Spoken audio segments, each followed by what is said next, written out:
Picture this. It's a Tuesday morning. You're at your kitchen table, coffee still hot.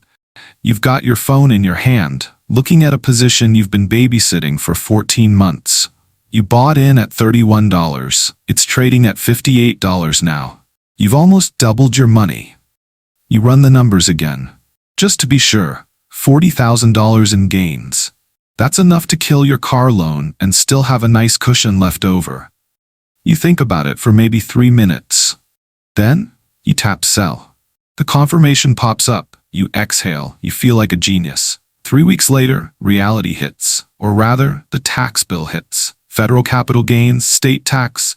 You owe $12,800. You write the check, you move on, and you tell yourself, this is just how investing works. I made money, I paid my share. That's the deal. It is the deal. It's just not the one the wealthy are playing. Same Tuesday, different zip code. A guy is on a call with his private banker. Actually, his third call of the morning. His portfolio is sitting on $280 million in unrealized gains. It's been compounding for 9 years. He hasn't sold a single share in over a decade. But he needs cash, $50 million to be exact.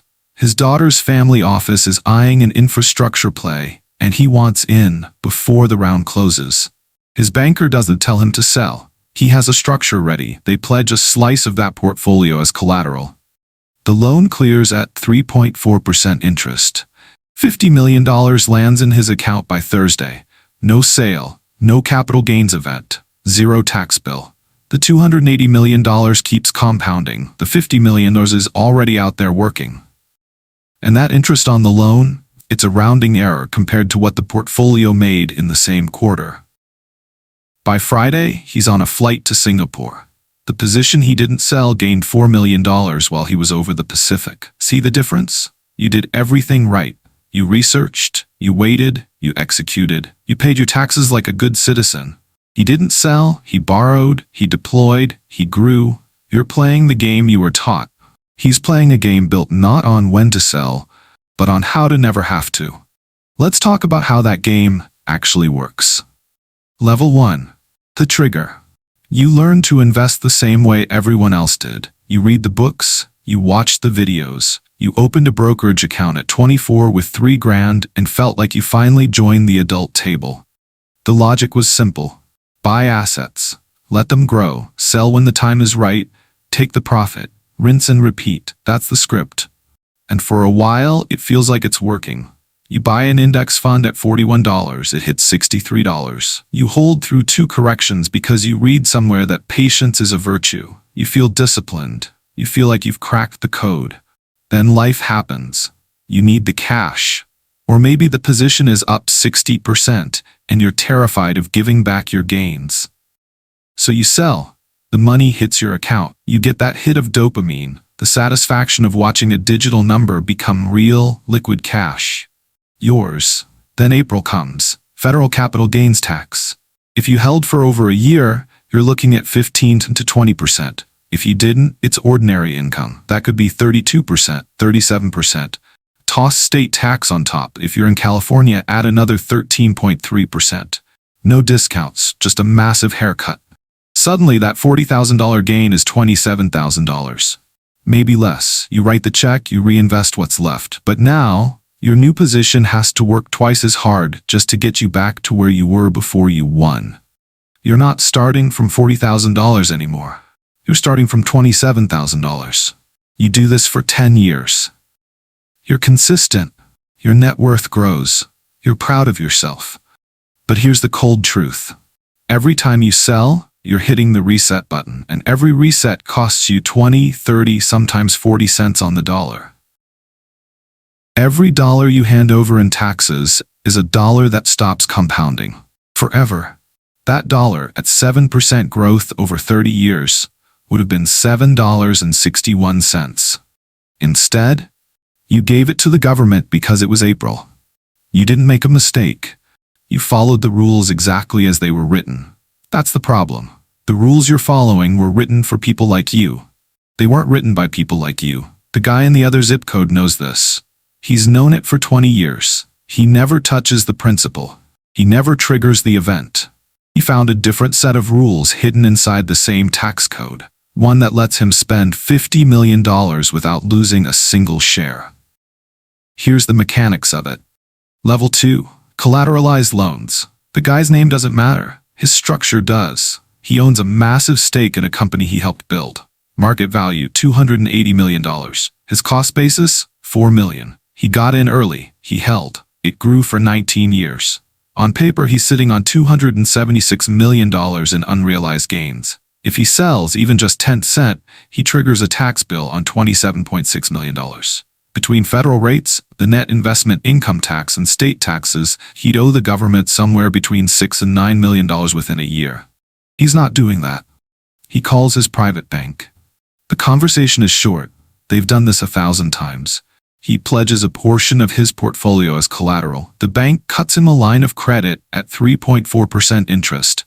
$50 million. Wired by Thursday. No sale. No capital gains. No tax bill. The IRS doesn't tax borrowed money. It's not income. He can spend it, invest it, or bury it in the backyard. The interest payments? $1.7 million a year. Sounds like a lot, right? His portfolio grew by $19.6 million last year. The interest isn't even a speed bump. The $280 million position stays exactly where it is. Compounding. Untouched. This is a collateralized loan, a securities-backed line of credit. Call it whatever you want. The mechanics are the same. The asset stays. The cash comes out. The taxman stays home. Now, why haven't you been offered this? It's not because you aren't smart enough. It's because the minimum entry fee at most private banks starts at $5 million in assets, sometimes 10. You won't find this product at a retail brokerage that advertises during the Super Bowl. It lives in the private divisions of institutions that don't need to market to the masses. It's not a loophole. It's not illegal. It's right there in the tax code. The wealthy don't avoid taxes by cheating. They avoid them by never selling. They never sell because they don't have to. The system gave them a way to get liquidity without triggering the one event that costs the most. You sold because you thought that was the point of the game. He borrowed because he understood that selling is a choice, and taxes are just the consequence of making that choice. So he just stopped making it. And the longer he doesn't make it, the bigger that number gets. Level 3. The math over 30 years. Let's look at the real numbers, not the feel-good ones. 2 people. Same starting point, $500,000. Same market, same 7% annual return. Person A sells every time the position doubles. He's taking profits. He pays his 23.8% in federal taxes, reinvests what's left, and repeats. After the first sale, $1 million becomes $762,000. That compound for 7 years, doubles, and he sells again. He reinvests $580,000. He does this 4 times over 30 years. His final portfolio? About $2.8 million. Person B just holds. He never sells. He never triggers the event. That $500,000 compounds uninterrupted for 3 decades. His final portfolio? $3.8 million. Same market, same return. $1 million difference. Not because person B is a stock-picking genius, but because he didn't subtract. Every tax payment is a subtraction. And every subtraction doesn't just take your money, it takes 30 years of future growth with it. Now look at the scale the wealthy actually play at. Start with 10 million, 7% growth. The seller, person A, ends up with about $38 million after 30 years of tax drag. The holder, person B, ends up with $76 million. Even if he paid $1.2 million in interest on loans over that time, he's still netting over $74 million. The difference is $36 million. That's the cost of taking profits. This is why the wealthy don't obsess over what to buy. They obsess over structure. How to hold, how to get cash without killing the compounding engine. You were taught to focus on the return. They focus on what survives the return. Level 4. Wealth architecture. He doesn't just have a tax guy, he has a lawyer, an accountant, a strategist, and a private banker. And they all sit in the same room every quarter. Most people have a tax guy they call in February, maybe a financial advisor who sends a boring newsletter. The conversations are separate. The left hand has no clue what the right hand is doing. His left hand is his right hand. The first thing they built was a trust. Not because he's planning on dying tomorrow, but because he's planning for what happens when he eventually does. Without a trust, the government looks at the market value of everything you own when you pass away. Your heirs pay estate tax on the gains. On a $280 million position with a $4 million cost basis, that's a bloodbath. But with a trust and the stepped-up basis rule, the game changes. When he dies, his heirs get the assets at the current market value, not his original price. Those $276 million in gains he never paid taxes on, they effectively vanish. His kids inherit the assets at a $280 million basis. If they sell the next day, they owe zero. 19 years of growth. Zero tax on transfer. This is legal. It's been in the code for decades. It wasn't designed for you, but it wasn't designed against you either. It was designed by people who knew that keeping wealth is a completely different skill set than making it. He uses LLCs as firewalls. He uses family-limited partnerships to move $18,000 at a time to his kids, tax-free, every single year. Small moves that add up to millions over a lifetime. Sure, the professionals to run this cost him $300,000 a year. But compared to a $36 million tax bill, that's cheap. The architecture exists. The door is just narrower than you were told. But once you understand it, you realize that hold, don't sell isn't just a mantra. It's a business strategy. Level 5. Permanent income. Ask him what he owns. He won't say stocks. Stocks were just the fuel for the first stage of the rocket. What he really cares about now is permanent income. He thinks about the toll road outside Houston. He thinks about the 43 cell towers in Georgia leased to carriers on 20-year contracts. The carriers pay whether anyone makes a phone call or not. The checks show up every quarter. Automatic. Inflation adjusted. He thinks about water utilities. Boring? Yes. Essential? Absolutely.